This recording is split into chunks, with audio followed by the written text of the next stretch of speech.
Hello everyone! Ayan, for today's video, gagawa ako ng kasaba cake guys kasi na-miss ko to sa Pinas.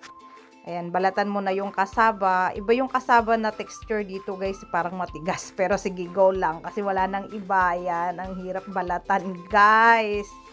Parang gurang na guys. Tapos hugasan lang yung kasaba.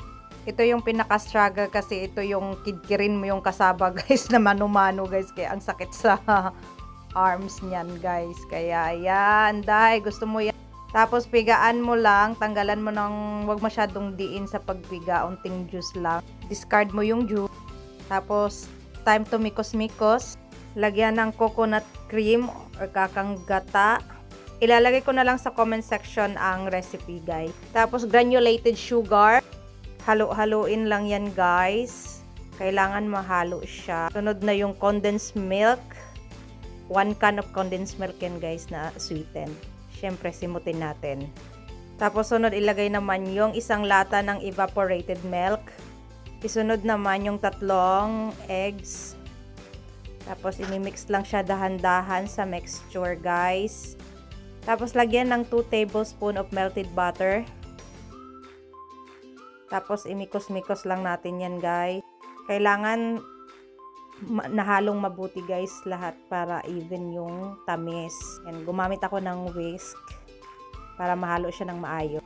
Ang ginamit ko pala na pan is yung cake pan kasi wala akong rectangular pan. Dinivide ko lang siya ng 3 yung mixture guys sa 2 cake pan at saka isang maliit na rectangular pan. Tapos huwag kalimutang i-grease yung pan guys para hindi magdikit yung kasaba mixture. Nag-preheat na pala ako ng oven guys, so ready to bake na tayo. Sinet ko lang ng 45 minutes, bake by 350 Fahrenheit. Tapos nag-prepare na ako ng toppings, so nag-separate ako ng 2 egg yolk.